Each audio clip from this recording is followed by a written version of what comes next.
하나님 우리 가운데 하나님의 말씀을 이렇게 나눌 수 있도록 인도하신 하나님께 감사를 드립니다. 또 오늘 이 말씀을 통해서 우리 모두가 하나님 말씀 앞에 대면하고 그 말씀을 통해서 우리의 영혼 육이 다시 한번 회복될 수 있도록 인도하신 하나님께 다시 한번 감사를 드립니다. 오늘 우리는 히브리서 12장 1절부터 3절 말씀을 같이 읽었습니다. 히브리서는 제자도의 대가를 철저하게 살아가고 있던 그리스도인들에게 쓰여졌던 편지이죠. 기독교사를 보면 유명한 기독교 박해 사건이 총 3번이 등장합니다. 첫 번째는 클라우디아누스 황제 때 일어났던 사건, 그리고 두 번째는 여러분 잘 아시는 것처럼 네로 황제 때 일어났던 사건, 그리고 마지막은 가장 잔인했다고 불리는 도미티아누스 황제 때 일어났던 박해 사건이죠. 첫 번째 사건에서는 피 흘림이 있는 사건은 아니지만 두 번째부터는 기독교인들이 피를 흘리며 죽어가는 순교가 이어지게 됩니다.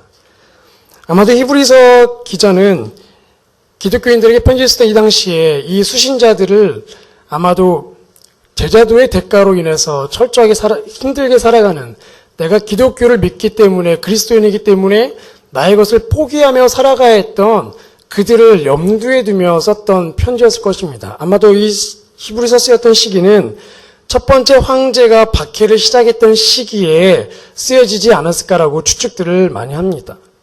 왜냐하면 히브리서 이 전체를 읽어보면 아직 너희들이 피를 흘리기까지 죄와 싸우지 않았다라는 기사가 나오는 걸 보면 아직은 피를 흘리며 사람들이 죽어가는 순교가 일어나지 않았기 때문이죠. 그럼에도 불구하고 오늘 히브리서를 쭉 읽다 보면 이들이 얼마나 극심한 박해 가운데 살고 있었는지를 저희가 알 수 있죠. 당시 히브리서 편지를 받았던 이 수신자들은 어떠한 신앙적 상황에, 영적 상황에 있었을까요? 함께 우리 히브리서 2장 3절 말씀을 우리 화면을 보고 읽겠습니다. 시작. 우리가 이 큰 구원을 무시한다면 어떻게 징벌을 피할 수 있겠습니까? 이 구원은 처음에 주께서 말씀하신 것이며 들은 사람들이 우리에게 확증해 준 것입니다. 히브리서를 받고 있는 수신자들은 생전에 예수님께 직접 복음을 들었던 사람들로부터 복음을 전해 들은 사람들입니다. 그렇기 때문에 복음이 생생하게 그들의 귀에 전해졌죠. 그래서 히브리서를 읽다 보면 히브리서를 읽고 있는 이 수신자들이 그들의 영적 생활이 얼마나 생생하게 살아있고 또 영적 거듭남을 경험했으며 신적인 체험들을 경험했고 또 그들이 사람들의 비방과 무시 속에서도 그 믿음을 지키고 살아가고 있음을 확인할 수가 있습니다. 특별히 클라우디아누스 황제는 로마에 있는 그리스도인들을 모두 로마 밖으로 쫓아냈죠. 그들이 가졌던 집과 재산조차 다 몰수해버리면서 그들을 쫓아냈습니다. 그래서 히브리서를 읽다 보면 이 히브리서의 수신자들이, 이 편지를 받는 사람들, 당시 성도들이 재산을 빼앗기면서까지도 그들의 신앙을 지켰다라는 헌신된 신앙의 모습들을 보여주고 있죠. 당시의 성도들과 우리의 삶은 구체적인 상황으로는 너무나 다른 삶을 살고 있습니다. 우리는 정부로부터 핍박을 받고 있지는 않죠. 또 누군가가 예수를 믿는다는 그 이유만으로 우리의 차를 부서뜨리거나 우리의 자녀를 모욕하거나 우리를 직장에서 쫓아내는 일들은 일어나지는 않습니다. 하지만 구체적인 상황은 다르지만 우리가 살아가는 이 신앙의 삶의 모습은 그들과 비슷한 면을 가지고 있죠. 그들에게는 외적인 핍박이 강했더라면 지금 우리의 삶은 내적인 갈등들이 너무나 크게 일어나고 있습니다. 비록 당시의 그리스도인들은 가난한 가운데 살았지만 우리는 부유함 속에서 그 부유가 주는 재물로 인해서, 물질 만능주의로 인해서 또 세상이 말하는 성공이라는 단어가 조금 더 빛나기 때문에 그 세상 가운데 살아가는 우리들은 핍박이라고 표현하기는 그렇지만 우리 안에 내적인 갈등과 죄의 갈등들이 끊임없이 더 크게 일어나고 있는 상황이죠. 그렇기 때문에 오늘 히브리서는 오늘 신앙적 갈등을 살아가고 있는 우리들에게 다시 한번 믿음을 붙잡고 살아가야 하는 삶을 보여주고 있습니다. 성경은 성도들 삶을 여러 가지 모습으로 비유를 하죠. 오늘 히브리서 기자는 우리의 삶을 이렇게 비유하고 있습니다. 우리 1절 말씀을 같이 읽겠습니다. 시작.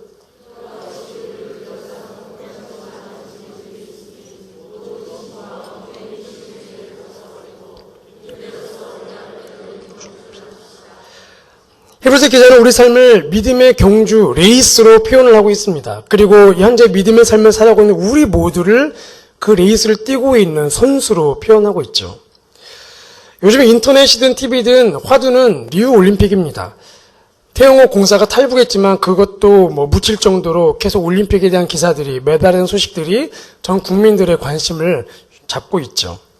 각본 없는 드라마이기 때문에 모든 경기들, 그리고 그 뒤에 이어지는 비하인드 스토리는 사실 우리의 마음을 감동을 하게 하죠. 정해진 규칙 속에서 젊은 선수들이 서로 자신이 노력했던 것들을 가지고 정정당당하게 경기를 펼치는 그 순간을 보면, 특별히 메달을 앞두고 경기가 치를 때는 그 경기를 보는 국민들의 손에는 땀이 가득 차게 됩니다. 환호성과 또는 안타까운 소리들을 연발해서 내게 만들죠. 믿음의 경주도 이 올림픽 경기처럼 하나의 정해진 규칙 안에서 출발점과 도착점을 향해 지나가고 있습니다. 출발선은 모두가 다 다르죠. 어떤 분들은 믿음의 가정에서 몇 대째 믿음의 가정에서 태어나신 분들, 거기서 신앙생활을 시작하신 분도 있고, 또 어떤 분들은 몇 대째 불교 집안을 살고 있다가 그 하나님의 은혜로 영적 체험을 하게 되고 하나님을 믿는, 그래서 자기 때부터 새롭게 믿음의 세대가 시작되는 분들도 계실 겁니다. 하지만 이렇게 출발점은 다 다르지만 도착점은 모두가 똑같죠. 바로 하나님 나라입니다. 우리가 언젠간 가게 될 그 하나님 나라. 모든 사람은 다 죽기 때문에 결국은 종착지, 바로 하나님의 나라가 우리가 가게 되는 도착지입니다.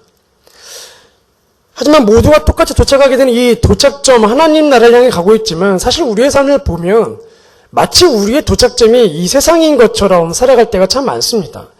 가지고 있지만 더 가지기 위해서, 이미 위치에 올라 있지만 더 높은 위치에 올라가기 위해서 얼마나 많은 노력들을 기울이며 살아가고 있는지요. 또 경제가 어려우면 어려울수록 그 경제라는 이름 하에 우리의 신앙생활은 점점 더 물질의 노예가 되어가고 있는 경우가 너무나 많습니다.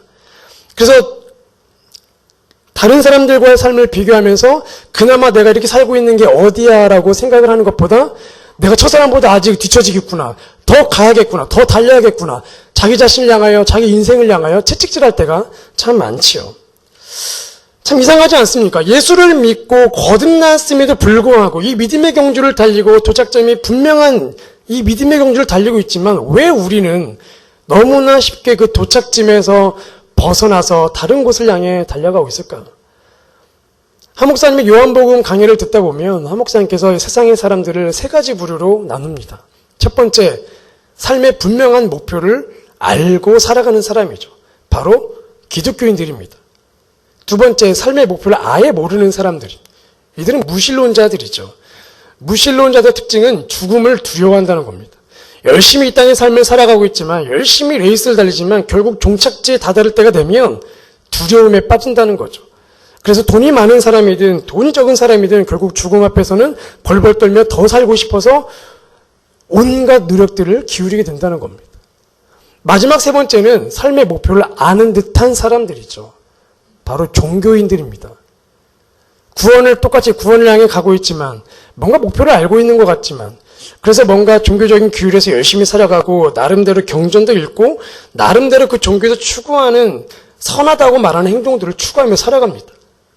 어떻게 보면 무신론자들이 보기에도 존경스러운 삶을 살기도 하죠. 하지만 그들의 삶도 결국은 죽음에 다다르게 되면 두려움 가운데 빠지게 된다는 거죠. 이번에 중고등부 친구들과 함께 네팔을 다녀왔습니다. 네팔에 가서 힌두 사원을 다녀왔는데요. 바로 죽음을 관장하는 신, 시바신이 있다고 하는 그 신전을 다녀왔습니다.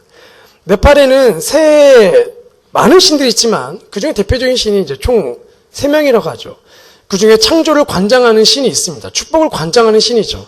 근데 보통 인간이라고 하면 그 축복을 관장하는 신을 믿고 그 신에게 예배하는 게 당연할 텐데, 오히려 네팔 사람들은 그 신이 아니라 죽음을 관장하는 시바 신을 더 두려워한다고 합니다. 왜냐하면 결국은 사람은 죽기 때문이죠. 그래서 사람이 죽게 되면 많은 사람들은 그 시바 신전에 모여서 시체를 불에 태웁니다. 돈 많은 사람들은 많은 나무로 활활 태우기도 하고, 돈이 적은 사람들은 적은 나무로 시체를 태우다 말기도 하죠. 결국은 태운 시체를 다 강가에 잿더미를 버립니다. 그들이 죽음의 신을 두려워하는 것. 축복을 관장하는 신도 있지만 왜 죽음의 신에 얽매여 살아갈까요? 모든 인간은 다 죽기 때문입니다.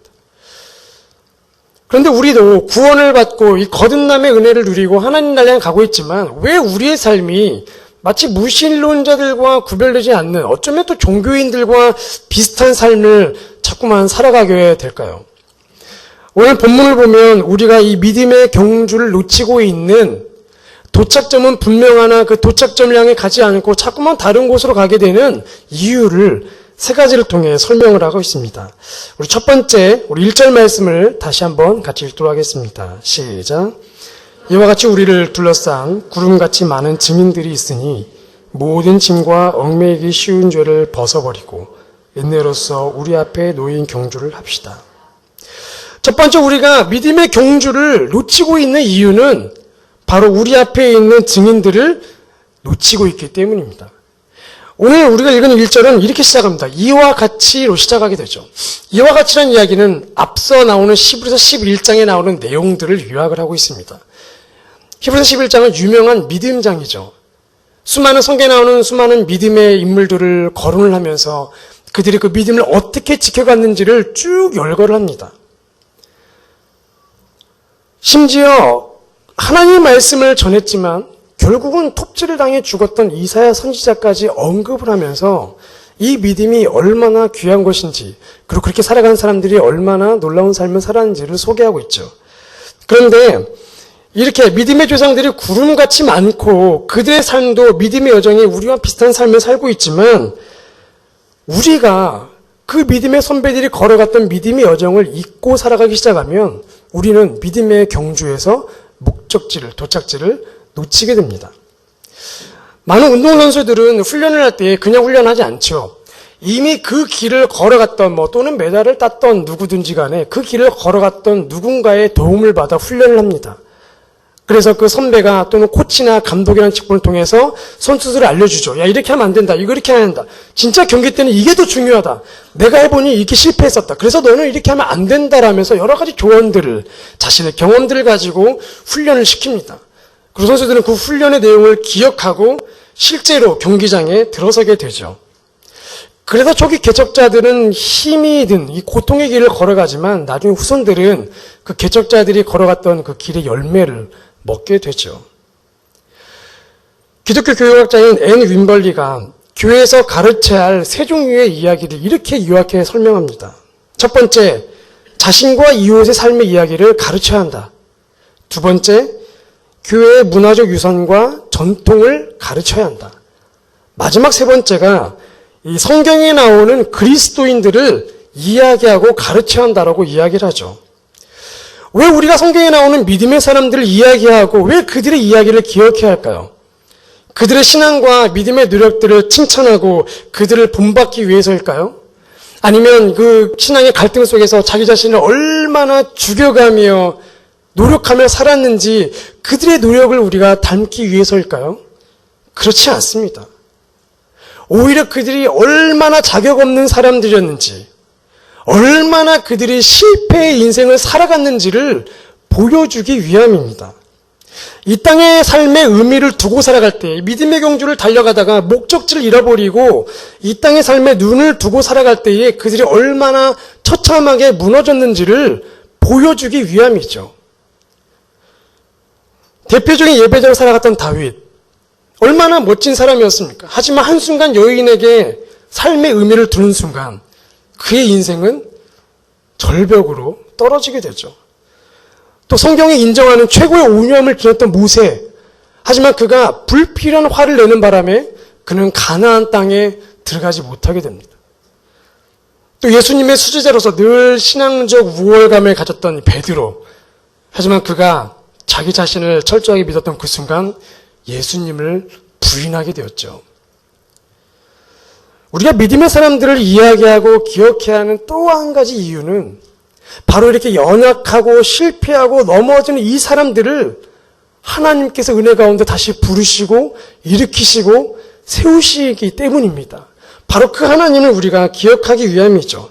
그래서 히브리서 기자는 이 믿음의 선배들, 믿음의 사람들을 증인이라고 소개합니다. 구름같이 허다한 증인들이 있으니, 증인들은 자신이 해놨던 자신의 업적들을 말하는 사람들이 아니라 연약하고 자격 없는 나를 하나님께서 어떻게 돌봐주셨는지 그 하나님을 증거하는 사람들이죠. 그래서 우리는 이 믿음의 사람들, 증인들의 삶을 이야기하고 기억하며 끊임없이 우리 자신을 돌아봐야 하는 것이죠. 죽음을 앞두신 한 아버님이 계셨습니다. 저희 부서에서 섬기셔서 선생님께서 자기 아버님이 이제 암 말기 환자이기 때문에 언제 죽을지 몰라서 예수님을 들어야 한다. 근데 내가 아무리 이야기해도 귀담아 들리지 않는다. 그래서 좀 같이 갔으면 좋겠다 해서 같이 갔습니다. 가서 이제 아버님을 총 3번을 만났는데 첫 번째는 갔는데 나는 목사 필요 없습니다. 라고 얘기하시더라고요. 그래서 저 목사 아닙니다. 그냥 아들로 생각하십시오. 난 당신 같은 아들을 둔 적이 없다. 처음엔 너무나 무안하게 그냥 나왔습니다. 두 번째 또다시 찾아갔습니다. 아버님 또 왔습니다. 왜 또 왔습니까? 아버님하고 나눌 이야기 왔습니다. 그런데 또 귀담아 듣지 않으시더라고요. 그래서 또 가야나 마야나 망설이고 있는데 마지막 3번째 선생님에서 연락이 왔습니다. 아버님이 목사님을 보고 싶대요. 그래서 갔습니다. 갔더니 이제 아버님께서 그동안 사셨던 70년 한평생 이야기를 이제 쭉 자서전을 이야기하시는 겁니다. 들어봤는데 너무나 대단한 분이세요. 자수성가 하시고 한 회사를 일으키셨고 또 이분은 이제 부인을 첫 번째 부인 말고 두 번째, 세 번째 부인을 두셨고 지금 저희 선생님은 두 번째 부인에게서 태어난 딸이고 그런 얘기를 쭉 하시는 겁니다. 그러면서 결론은 뭐냐면 이런 내가 천국에 갈 자격이 있냐는 겁니다. 이렇게 멋대로 살아왔던 내가 하나님의 사랑을 누릴 자격이 있냐. 그래서 자기는 자기 딸이 그렇게 얘기할 때에 자기는 그 사랑을 거부했다는 겁니다. 자기는 자격이 없다는 거죠. 그래서 다시 성경을 펼쳐들고 예수님 이야기를 쭉 나눴습니다. 앞을 못 봤던 바디메오의 이야기도 쭉 얘기 나누고 쭉 이야기를 나눴죠. 하나님께서 저를 보내신 이유가 뭘까요? 따님을 보내신 이유가 뭘까요? 아버님을 사랑하시기 때문입니다. 아버님 받아들이십시오. 끝까지 거부하다가 결국 나중에 하나님을 영접하고 세례를 받으시고 돌아가셨죠. 믿음의 여정을 살았던 우리 신앙인 선배들, 그 증인들의 삶을 떠올리는 그 순간 우리가 얼마나 자격 없는지를 깨닫게 되면서 동시에 그 자격 없는 사람들을 부르시고 용납하신 하나님의 사랑을 우리가 깨닫지 않을 수가 없습니다. 그래서 우리가 이 허다한 증인들을 기억할 때 다시 우리가 믿음의 경주를 달릴 수 있는 힘을 얻게 되고 다시 그 목적지를 바라볼 수 있게 되는 거죠. 오늘 우리의 삶 가운데에 이 허다한 증인들의 이야기가 우리의 입에서 오르락내리락하고 또 우리 가정 가운데 자녀들에게 이 믿음의 사람들이 계속해서 이야기되어지기를 축복합니다. 두 번째 믿음의 경주를 놓치는 두 번째 이유, 함께 1절 말씀을 다시 한번 읽도록 하겠습니다. 시작. 이와 같이 우리를 둘러싼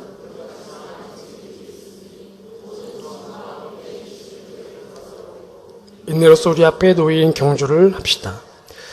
우리가 믿음의 경주를 놓치는 두 번째 이유는 바로 이 모든 짐과 얽매이기 쉬운 죄를 벗지 않았기 때문입니다. 운동선수들은 경기에서 좋은 결과 얻기 위해서 열심히 체력 훈련을 하죠. 그런데 체력 훈련보다 더 중요한 게 바로 정신 훈련이라고 합니다. 청소년 국가대표에 있었던 그 후배 이야기를 들어보니까 모든 거기 뽑혀서 침 나오는 사람들은 다 뭐 체력이든 기술이든 다 비슷비슷하다고 합니다. 근데 언제 갈라지냐? 언제 감독에게 뽑히느냐? 바로 이 평가전 할 때에 이 친구가 얼마나 정신력을 가지고 그 경기에 임하냐에 따라서 선수들을 선발한다고 합니다. 이번에 올림픽 경기를 보면 진종호 선수에 대한 이야기가 많이 회자되고 있죠. 남자 소총 50m 경기에서 금메달 딴 진종호 선수. 마지막 결승전에 8명의 사람이 올라갑니다. 그리고 총 20발을 다 쏘게 되죠. 7발째부터 7, 8발째를 종합해서 가장 낮은 점수를 나온 선수가 한 명씩 떨어지는 순서로 이 서든데스 방식으로 경기가 진행되었죠. 근데 문제는 이 진종호 선수가 8번째 선수가 떨어지고 나서 이제 7번째 선수 떨어져야 하는데 바로 이 9발째 쏜 총이 너무나 낮은 점수였던 거죠. 이제 10번째 총알을 잘 쏘지 않으면 그냥 떨어지는 겁니다. 근데 놀라운 건 이 10번째 총알부터 그가 쏜 총은 다 9점대를 기록을 하게 되죠. 그러면서 그가 이 어떻게 기사회생했는가를 막 분석한 기사들이 많습니다. 그 중에 하나가 이 진종호 선수가 얼마나 자기 정신훈련했는지를 소개하고 있더라고요.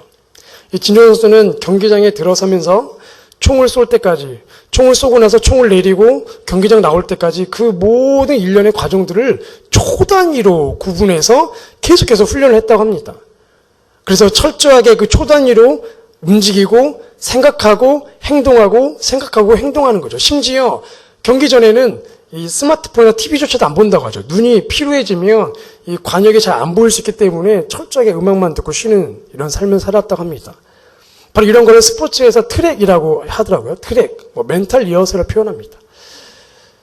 바로 이렇게 철저하게 자신의 삶을 경기장에 들어서면서 경기에 임하고 경기에 마치고 그 경기장을 나오는 순간까지 모든 순간을 초 단위로 쪼개어서 행동하고 생각하는 이유가 뭘까요? 그거를 왜 습관화시킬까요? 왜냐하면 사소한 것에 흔들리기 쉽기 때문이죠. 사소한 실수에 그가 그동안 쌓아왔던 훈련의 노력들이 다 물거품으로 될 수 있기 때문입니다. 그렇기 때문에 사소한 것조차도 자신이 걸어가고 있는 이 여정 가운데에 틈타지 않도록 철저하게 습관화시키는 겁니다. 이 믿음의 경주를 달리고 있는 이 선수들인 우리들이 쉽게 이 믿음의 경주 트랙에서 벗어나는 이유는 바로 이 짐과 얽매기 쉬운 죄를 무시하기 때문이죠. 오늘 2절 말씀을 보면 이 얽매이기 쉬운 죄를 벗어버리고 인내로서 경주를 달리라고 소개하고 있습니다. 인내가 필요하다는 거죠. 왜냐하면 이 짐과 죄는 인내가 아니고서는 이겨낼 수 없기 때문입니다. 우리는 너무나 자주 이 무거운 짐을 짊어매고 죄 가운데 살아가지요. 왜냐하면 그 짐과 죄가 우리에게는 즐겁기 때문입니다. 죄는 작은 죄, 큰 죄가 없죠. 아무리 사소한 죄라 해도 그 죄는 우리 영혼을 무너뜨릴 정도로 아주 강력합니다. 또 아무리 사소하고 조그마한 죄라 할지라도 그 죄는 중독성이 강하죠. 그래서 우리가 조금이라도 우리의 생각 속에, 우리 영혼 속에, 우리 행동 속에 그 죄를 조금만 인정하게 되면, 잠깐의 즐거움인 그 죄를 붙잡게 되면 우리는 한없는 타락으로 빠지게 됩니다. 다윗을 볼까요? 우리 사무엘하 11장 1절 말씀을 같이 읽겠습니다. 시작. 그 다음에 봄에 왕들이 출전할 때가 되자 다윗은 요압과 그 부하들과 이스라엘의 온 군대를 내려보냈습니다. 그들은 암몬 자손을 치고 라빠를 포위했습니다. 그러나 다윗은 예루살렘에 남아 있었습니다.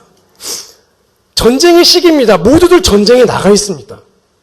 이미 다윗은 당시에 그 고대 근동지방에서 최강 국가이기 때문에 사실 다윗은 굳이 나가지 않아도 되는 거죠. 하지만 당시에 그 전쟁의 문화라는 것은 전쟁이 일어나면 늘 왕은 그 전쟁의 현장에 나가 있죠. 근데 그날따라 무슨 이유인지 모르겠지만 다윗은 있어야 할 그 자리에 있지 않고 예루살렘에 머물렀습니다.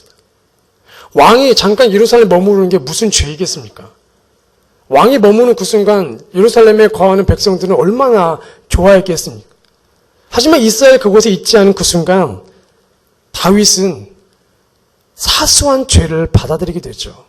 저희 잘 아는 것처럼 우리의 아내인 밧세바를 보게 되고 그 여자를 불러들이게 됩니다. 왕이기 때문에 이스라엘의 모든 사람들과 모든 물건은 다 왕의 재산이죠.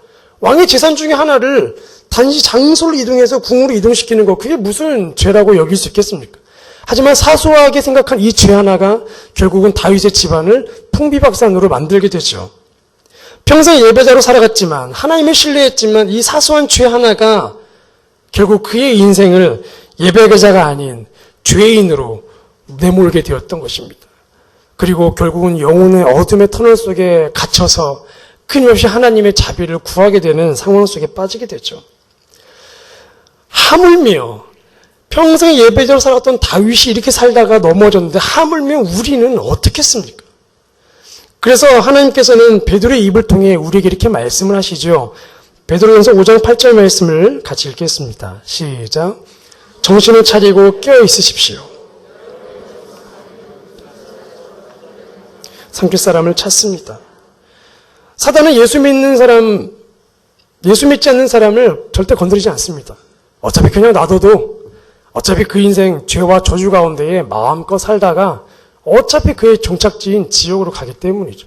그래서 어쩌면 우리가 볼 때에 예수 믿지 않는 사람들이 더 잘 사는 것 같고 비열한 방법을 사용해도 더 잘 안 걸리는 것 같고 그래서 억울함을 느낄 때가 참 많습니다.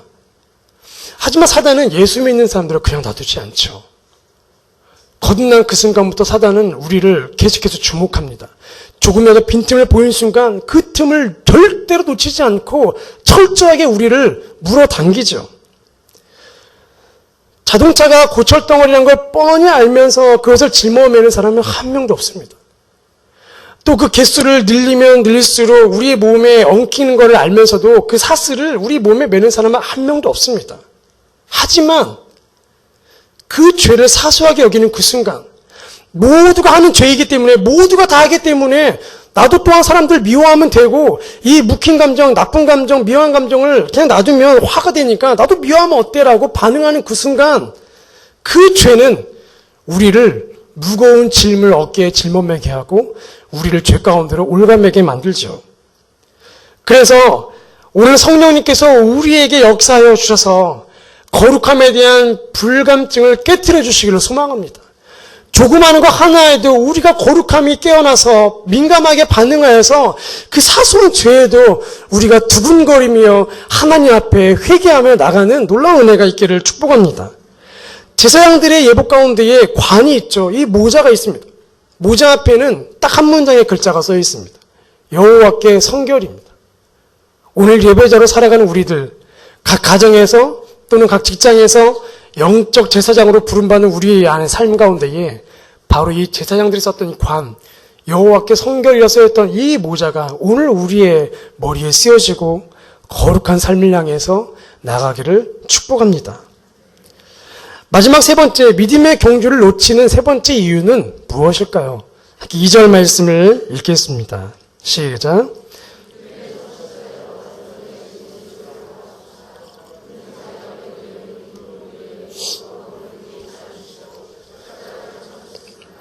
그래서 그는 하나님의 보좌 오른편에 앉게 되셨습니다. 바로 세 번째 이유는 믿음의 창시자와 완성자인 예수를 바라보지 않기 때문입니다. 세상 사람들이 예수님을 믿지 않죠. 그 이유는 뻔합니다. 예수님이 필요 없기 때문이죠. 이미 자기 능력으로 충분히 잘 살고 있는데 굳이 예수님이 필요 없기 때문입니다. 또 예수님이 필요할 만큼 자신이 부족하지 않기 때문이죠. 그런데 비단 세상 사람들뿐만 아니라 우리의 신앙생활하는 우리의 삶 가운데도 바로 이러한 모습들이 불쑥불쑥 튀어나올 때가 참 많습니다. 우리가 잘 알고 있는 선한 사마리아인 비유. 어느 율법학자가 예수님을 찾아옵니다. 그리고 예수님에게 선생이여 어떻게 하면 제가 영생을 얻겠습니까? 라고 질문을 하죠. 참 모순입니다. 율법학자는 이스라엘 백성들에게 이 성경을 율법을 연구해서 영생을 얻는 법, 복을 얻는 법을 연구해서 백성들에게 가르치는 역할입니다.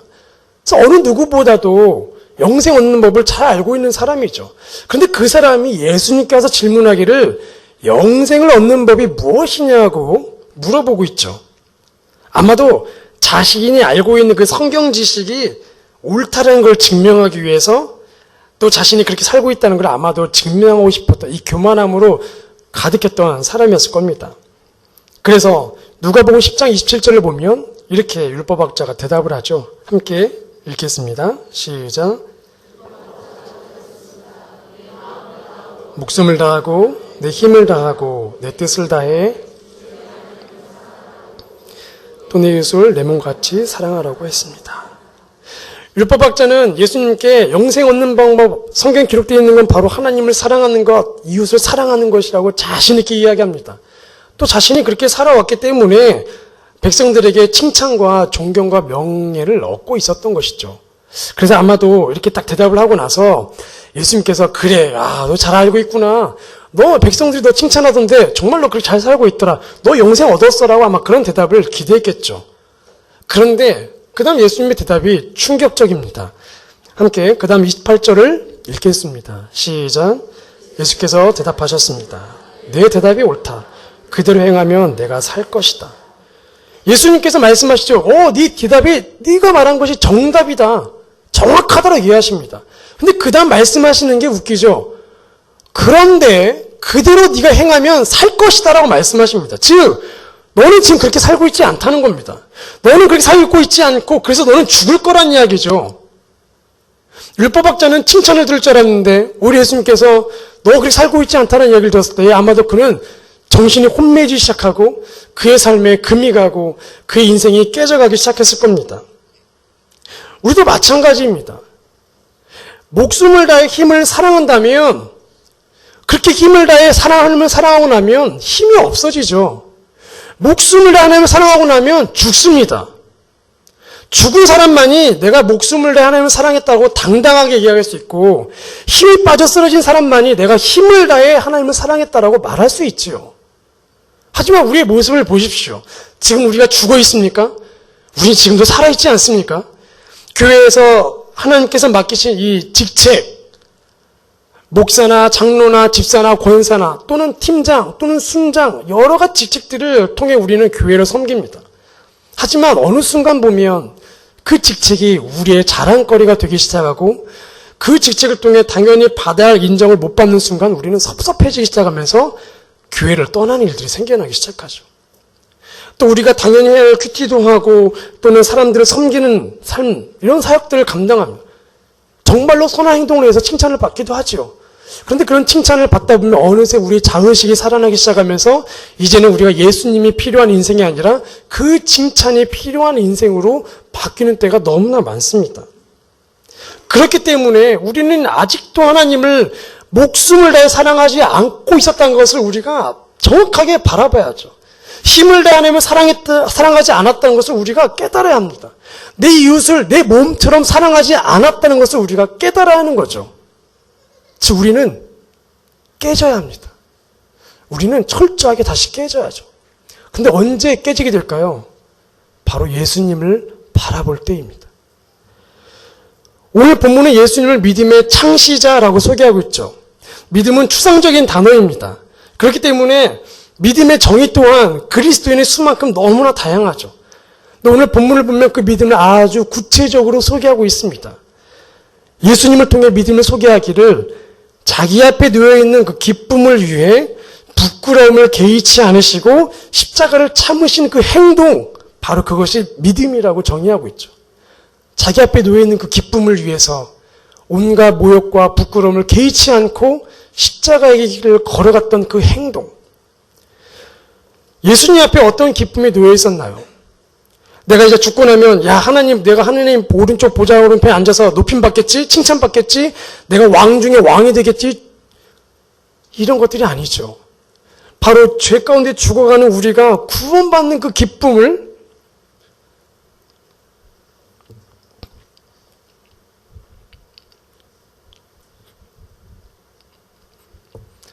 아셨던 겁니다.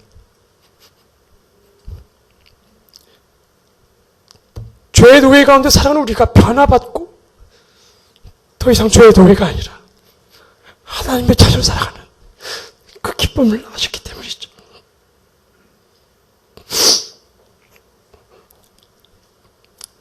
이 땅에 목표를 두고 살아가는 우리가 변화를 받고 하나님 나라를 위해 살아가는 그 변화를 받는 우리의 모습을 통해서 기쁨을 알고 계시기 때문입니다. 그래서 이 기쁨을 위해 예수님은 침뱉음을 당하는 모욕과 수치를 개의치 않으셨죠. 이사야 53장에 기록되어 있는 것처럼 그가 모욕을 받음으로 우리가 평화를 누리고 채찍을 맞음으로 우리가 나음을 입었도다. 결국 예수님은 이 십자가의 길을 걸어갈 때 이 고통을 참을 때 우리가 죄에서 구원받고 하나님의 자녀가 될 것을 믿으셨기 때문에 그 길을 걸어가셨던 거죠. 십자가에서 죽으시고 부활하심으로써 그 믿음이 완성되었던 것입니다. 그렇기 때문에 오늘 히브리서 기자는 예수님을 믿음의 창시자요 믿음의 완성자라고 소개하고 있죠. 바로 이 예수님을 바라볼 때 우리의 삶은 깨지기 시작합니다. 하나님을 사랑했던 그 예수님을 바라보기 시작할 때 우리가 하나님을 얼마나 사랑하지 않았는지를 보게 되는 거죠. 죄인이었던 우리를, 원수였던 우리를 위해 우리를 사랑하셔서 십자가의 길을 가셨던 그 예수님을 바라볼 때에 우리가 얼마나 이웃을 사랑하지 않고 우리 옆에 있는 사람들을 사랑하지 않았는지를 우리가 비로소 보기 시작하는 겁니다. 하나님께 순종하셔서 십자가를 가셨던 그 예수님을 볼 때에 비로소 우리가 하나님께 순종하며 산다고 했지만 우리의 순종이 얼마나 가벼웠는지를, 얼마나 보기 좋은 순종만을 취하며 살아왔는지를 알게 되는 거죠. 하나님의 영광을 위해 사셨던 예수님을 우리가 바라볼 때에 비로소 우리가 얼마나 내 인정 욕구를 충족하기 위해 큰 소리를 지르며 소리를 크게 내며 나를 인정해달라고 부르짖었던 우리가 얼마나 부끄럽게 살았는지를 보기 시작하게 되는 겁니다. 하나님만을 의식하며 사셨던 예수님을 바라볼 때에 비로소 사람들의 시선을 의식하며 살아갔던 우리의 모습이 보이기 시작하고 우리가 깨지기 시작하는 거죠. 이렇게 깨져가는 사람들에게 어떠한 복이 있습니까? 3절 말씀에 그 복이 소개되고 있죠. 함께 읽겠습니다. 시작. 여러분, 거역하는 죄인들을 참으신 분을 생각하십시오. 그리하여 지쳐 낙심하지 마십시오. 여러분, 오늘 우리가 그 예수님을 바라볼 때 어떤 복이 임합니까? 거역하는 죄인들 참으신 분을 바라볼 때 어떤 복이 임합니까? 지치지 않고 낙심하지 않고 그 믿음의 경주를 달려갈 수 있는 힘이 우리 안에 다시 생기는 거죠. 우리 흐릿했던 눈이 깨끗해지고 우리가 보지 못했던 목적지를 다시 한번 바라보게 되는 놀라운 회복들이 일어나게 됩니다. 그렇기 때문에 우리를 끝까지 참으신 그 예수님을 만나는 그 사람이 얼마나 복되는 인생이죠. 비록 믿음의 경주를 달리고 있다가 그 목적지를 잃어버리고 헤매다가 다시 예수를 바라보면서 그 목적지를 발견해 된 사람이 얼마나 복되는 인생입니까? 또 그 예수님을 다시 만남으로 인해서 그동안 지치고 낙심해서 어떻게 일어날지 몰랐던 사람들이 다시 그 무릎을 부여잡고 힘을 내서 일어나는 그 인생 얼마나 복된 인생입니까? 지금의 신앙생활은 너무나 힘듭니다. 사람들 시선을 의식하며 살기에 너무나 바쁜 인생이죠. 마치 내가 이 세상 사람을 이 흐름을 따라가지 않으면 뒤처지는 것처럼 실패하는 것처럼 보일 때가 너무나 많습니다. 자식들을 볼 때 너무나 그게 극명하게 드러나지 않습니까? 하지만 오늘 믿음의 주여 온전케 하시는 그 예수 그리스도를 바라보십시오. 지금 넘어져 있는 우리의 삶을 바라보며 주여 주여 나를 불쌍히 여기십시오라고 외치지만 말고 그 길을 걸어가셨던 예수님을 바라보십시오. 그때 비로소 우리는 깨지기 시작하는 거죠. 내 모습을 진정으로 보게 되는 겁니다. 그리고 진정한 나의 회복이 일어나게 되는 거죠. 믿음의 경주를 달리는 사람의 조건은 딱 하나입니다. 남자냐 여자냐? 이제 막 태어난 아이냐? 아니면 죽음을 앞둔 노인이냐? 아니면 사회적 지위가 어떠하냐? 재산이 많고 적냐? 그런 것들은 하나도 믿음의 경주의 자격에 들지 않습니다. 오직 이 믿음의 경주에 들 수 있는 자격은 예수 그리스도를 믿고 구원받았느냐? 그의 경주를 완성할 수 있는 자격은 내가 예수 그리스도를 바라보며 달려가고 있느냐입니다. 오늘 히브리서 말씀 3절 총 3개의 구절이지만 오늘 이 말씀을 통해 우리 안에 예수님을 다시 재발견하는 놀라운 은혜가 일어나길 축복합니다. 우리가 사소하게 여겼던 죄라 할지라도 당연하게 여겼던 죄라 할지라도 이제는 그 죄를 하나님 앞에 고백하면서 밀쳐내고 비록 우리가 밀쳐낼 힘이 없다 할지라도 그 길을 걸어가신 예수 그리스도를 바라보면서 적극적인 성화의 길을 걸어가시지 않겠습니까? 매일 아침마다 일어나서 내가 경계할 죄들을 목록들을 작성하고 그 죄들을 기억하면서 내가 오늘 이걸 하지 말아야지, 이걸 하지 말아야지, 이 죄를 짓지 말아야지, 오늘 이걸 하지 말아야지, 이런 소극적인 성화의 삶이 아니라 오늘 어떻게 하면 내가 예수 그리스도를 바라볼까? 어떻게 하면 내가 예수님처럼 살 수 있을까? 어떻게 하면 하나님이 기뻐하시는 삶을 살 수 있을까? 적극적인 성화의 길을 걸어가는 오늘 우리의 삶이 되길 소망합니다. 코람되어 오직 하나님 앞에서만 하나님을 의식하는 이 코람되의 삶이 오늘 저의 삶 가운데 충만하기를 간절히 축원합니다. 함께 같이 기도하겠습니다. 우리 기도할 때에 혹시 현실에 안주하며 신앙이 정죄한 성도님들 계십니까? 분명한 목적지를 알고 출발선에 섰으나 혹시 세상의 눈을 돌리게 된 성도님들 계십니까? 예수를 바라봐야 하지만 그동안 쌓았던 신앙의 업적들을 바라보며 혹시 살고 있지는 않습니까? 함께 우리 시간 기도할 때에 하나님, 이 시간 우리를 깨뜨려 주시옵소서. 우리의 신앙이 내 것이었고 나의 의였기 때문에 주님 저를 깨뜨려 주십시오. 하나님, 그리고 나의 눈을 이 시간 밝히 보여주셔서 믿음의 경주를 걸어갔던 그 증인들을 보게 하여 주시고, 내가 사소하게 여겼던 그 죄들도 밝히 보게 하여 주시고, 믿음의 주 온전케 하신 예수 그리스도를 바라볼 수 있도록 이 시간 하나님 저를 일으켜 주시옵소서. 내 믿음의 눈을 열어 주시옵소서. 우리 다 함께 같이 기도하겠습니다. 하나님 아버지, 우리를 귀한 믿음의 경주로 부르셨지만 하나님, 우리는 어느새 목적지 잃어버린 채 살아가고 있는 저희 삶입니다. 세상이 좋아서, 그 물질이 좋아서, 돈이 좋아서, 명예가 좋아서, 인정받는 게 좋아서, 그 직책이 좋아서 거기에 목숨을 걸고 살아가고 있는 저희입니다. 종교적 열심으로 살아가고 있는 저희들이죠. 누군가 나를 인정해주지 않으면 그저 우리의 마음이 삽섭해서 큰 소리를 지르며 교회를 떠나는 우리의 인생입니다. 어느새 예수는 아랑곳하지 않고 예수가 나의 종이 되어버린 우리의 인생입니다. 주님, 우리를 불쌍히 여겨 주시옵소서. 우리가 구원받는 그 기쁨을 위해 십자가를 걸어가셨던 주님, 오늘 우리의 삶 가운데 주의 은혜를 더하여 주셔서 아버지, 우리가 믿음의 길에 다시 한번 들어설 수 있도록, 이 믿음의 경주에 들어설 수 있도록 저희를 붙잡아 주시옵소서. 믿음의 온전케 하신 예수 그리스도를 바라볼 수 있도록 우리의 영의 눈을 열어주시고, 하나님, 우리 지친 삶을 다시 한번 일으켜 주셔서 아버지, 믿음의 경주를 달려갈 수 있도록 도와주시옵소서.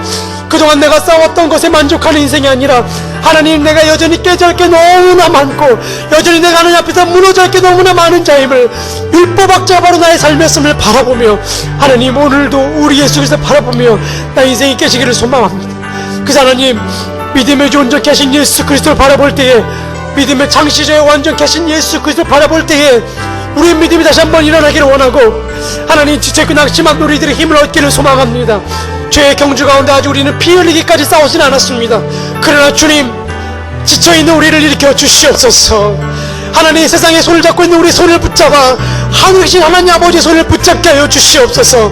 그래서 오늘 우리의 삶이 그 예수 그리스도를 다시 한번 의지하는, 다시 한번 우리의 삶을 돌이켜 예수 그리스도를 바라보며 선한 믿음의 경주를 달려가는 저의 삶이 되게 하여 주시옵소서. 하나님, 우리를 깨뜨려 주시니 감사합니다.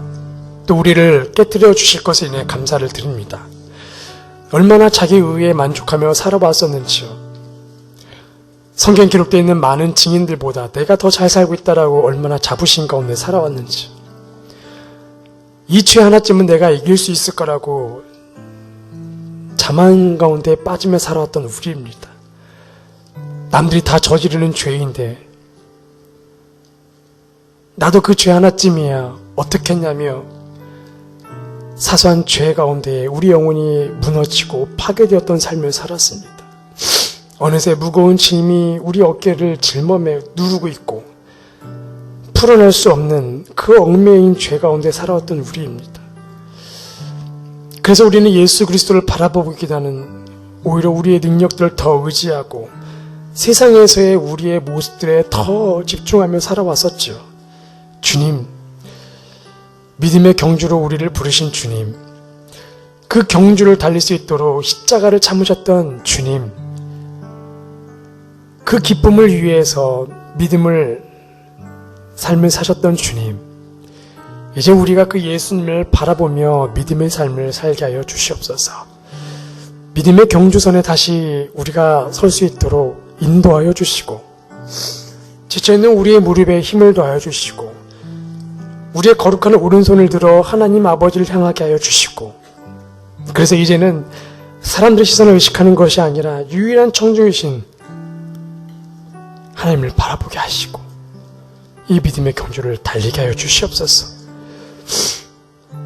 우리의 나이가 많고 적든지 간에, 우리가 가지고 있는 직책이 어떠하든지 간에, 오늘 예수 그리스도 앞에서 모든 게 다 벌거벗겨지고 한 사람의 예수님의 제자로 그 제자도의 대가를 치르며 살기를 소망합니다. 우리 가운데 이 은혜를 회복시켜 주셔서 이 기쁨을 회복시켜 주셔서 감사를 드립니다. 믿음의 온전케 하시는 예수 그리스도의 이름으로 기도합니다. 아멘.